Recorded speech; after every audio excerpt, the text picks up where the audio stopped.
ముగియడం కాదు, ఇది అంతం కాదు, ఇది అంతం కాదు, ఇది ఆరంభం.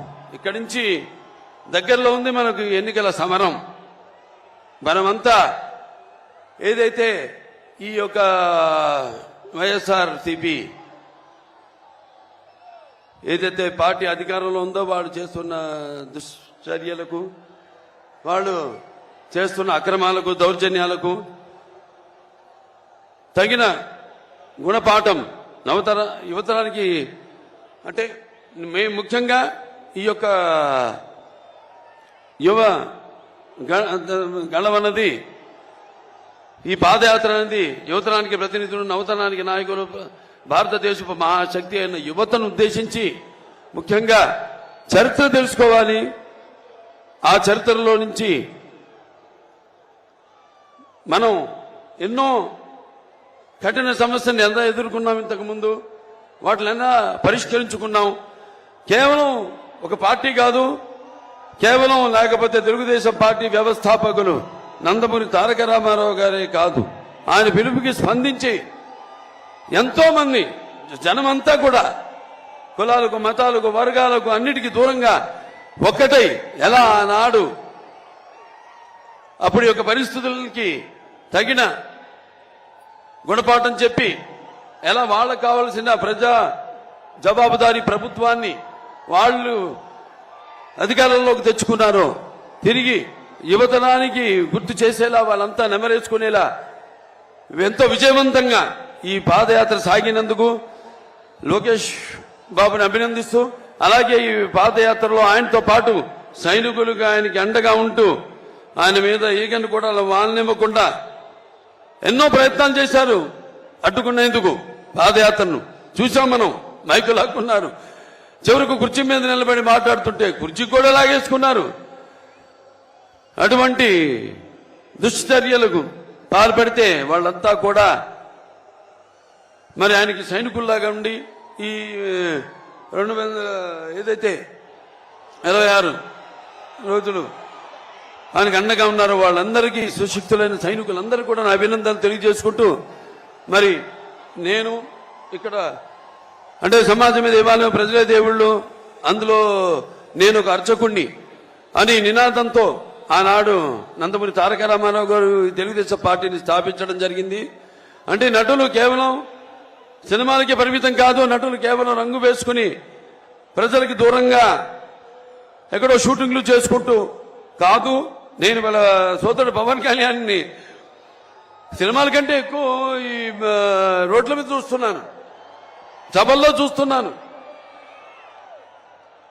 అంటే నేను చెప్పొచ్చేది ఏంటంటే సినిమాలే కాదు, మన ప్రతి ఆ సినిమాల ఫలితంగా మనకు వచ్చే ఆదరణ, అభిమానాన్ని నాన్నగారు ఎప్పుడు అంటుండేవారు, ఏ రుణం మనం పెట్టుకోకూడదని. అది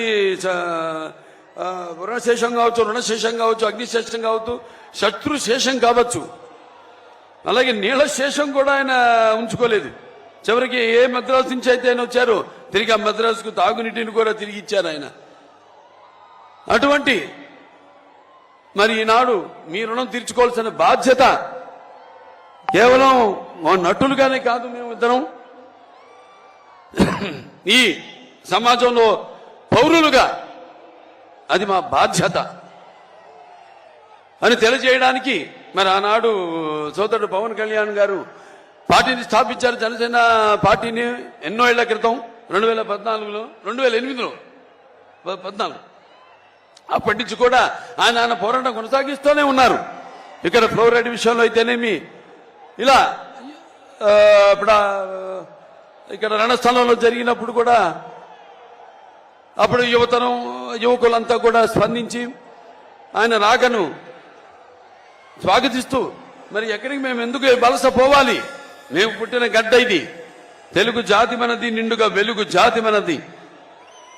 ఎక్కడైతే మనం వాళ్ళంతా ఆనాడు చంద్రబాబు నాయుడు గారి యొక్క దూరదృష్టితో అటు ఐటీ రంగం అయితే, సైబరాబాద్ సిటీ అయితేనేమి, లేకపోతే ఈ యొక్క ఎన్నో అభివృద్ధి పథకాలను తీసుకురావడం ముందుకి, అలాగే ఈ యొక్క మహిళలకు ఈ యొక్క డ్వాక్రా మొట్టమొదటిసారిగా దేశంలోనే ఈ పొదుపు స్కీమ్ తీసుకురావడం అయితేనేంటి, ఇటువంటి ఎన్నో కార్యక్రమాలు చేపట్టడం వల్ల ఆనాడు అందరికీ ఉపాధి కలగడం జరిగింది. మహిళా సాధికారత, వాళ్ళ కాళ్ళ మీద వాళ్ళు నిలబడి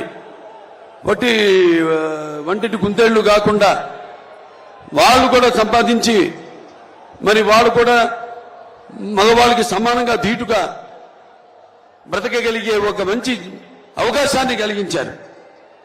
మరి ఆనాడు రామారావు గారు ఆయనకి చెప్పుకుంటూ పోతే ఆయన ప్రవేశపెట్టిన పథకాలు ఎంతో సుసాధ్యమైనవి, అలాగే సామాన్యులు ఎంతో అనుకూలమైనవి కూడా. మరి ఆయన అప్పుడు ఆనాడు ప్రవేశపెట్టిన పథకాలు మరి ఆయన అమలు చేస్తూ అలాగే అందరూ కూడా వాటిని అనుకరించేలా చేశారు ఆనాడు. అందుకే ఆయన పేదవాడి ఆకలికి అన్నగా, లేకపోతే జనం భవితకు ఒక తండ్రిగా, ఆయనకు అండగా ఉన్న మహిళలకు ఆర్థిక సహాయం చేసిన, స్వాతంత్రం కల్పించిన ఒక అండగా ఆయన శాశ్వతంగా మన గుండెల్లో నిలిచిపోయాడు రామారావు గారు. మరి అదే ఆయన బిడ్డ తెలుగుదేశం పార్టీని ఆయన కొరత ఆయన అడుగు జాడల్లో అదే క్రమశిక్షణతో పార్టీని ముందుకు తీసుకెళ్లారు నారా చంద్రబాబు నాయుడు గారు. మరి ప్రపంచ దేశాలకి జగన్మోహన్ రెడ్డి గారు 2009 సెప్టెంబర్ 2వ తారీఖున రాజశేఖర రెడ్డి గారు చనిపోయిన రోజు నుంచి జగన్మోహన్ రెడ్డి గారు యుద్ధం ప్రకటించాడు. సోనియా గాంధీతో ఢీకొట్టి, చంద్రబాబును ఢీకొట్టి 16 నెలలు జైలు జీవితం అనుభవించి ఈ రాష్ట్రంలో తెలుగుదేశం పార్టీకి, కాంగ్రెస్ పార్టీకి డిపాజిట్లు పోగొట్టి, కాంగ్రెస్ పార్టీని ఈ రాష్ట్రంలో కూకటి వేళ్లతో సహా పెగిలించి, చంద్రబాబు నాయుడు 40 సంవత్సరాలు అనుభవం ఉన్నటువంటి వ్యక్తిని 23 సీట్లకు పరిమితం చేసి 151 సీట్లతో పవన్ కళ్యాణ్ని 2 చోట్ల కూడా చిత్తుగా ఓడించి, చంద్రబాబు నాయుడు తనయుడు లోకేష్ని మంగళగిరిలో మట్టి కరిపించి ఆయన అభ్యర్థుల మీద వీళ్ళని ఓడించి ఈ రాష్ట్రంలో ముఖ్యమంత్రిగా జైత్రయాత్ర జగన్మోహన్ రెడ్డి గారు కొనసాగిస్తున్నారు.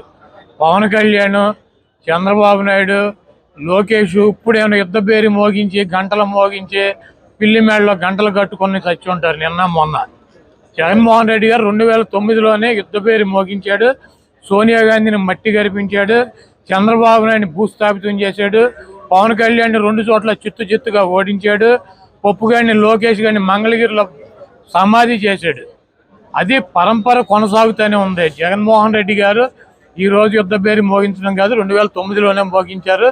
పవన్ కళ్యాణ్, చంద్రబాబు నాయుడు, లోకేష్, అడుగుడిపోయిన బక్కీటు, తోలు బక్కీటు, వీళ్ళందరూ కూడా, ఈ బోరగాళ్ళందరూ కూడా వచ్చినా కూడా జగన్మోహన్ రెడ్డి గారు ఇంటికి కూడా పీకలేరు.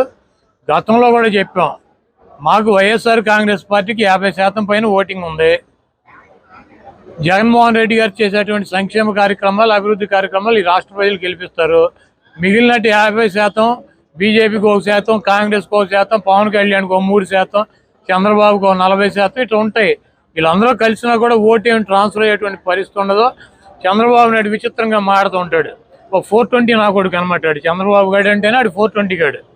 ఎందుకంటే జగన్మోహన్ రెడ్డి గారు అభ్యర్థులను మారుస్తున్నాడంట. ఎంఆర్ఓలకు ట్రాన్స్ఫర్లు ఉంటాయి, అధికారులకు ట్రాన్స్ఫర్లు ఉంటాయి, ఎమ్మెల్యేలకు కూడా ట్రాన్స్ఫర్లు ఉంటాయి అంటాడు. మరి వీడి 420 గాడు 78లో కుప్పంలో పోటీ చేశాడు, చంద్రగిరిలో పోటీ చేశాడు 78లో కాంగ్రెస్ పార్టీ తరఫున. కుప్పం నుంచి చంద్రగిరి 110 కిలోమీటర్లు. ఈయన పోటీ చేసిన చంద్రగిరి నుంచి కుప్పం 110 కిలోమీటర్లు, కర్ణాటక బోర్డర్లో, తమిళనాడు బోర్డర్లో ఉంటుంది అది.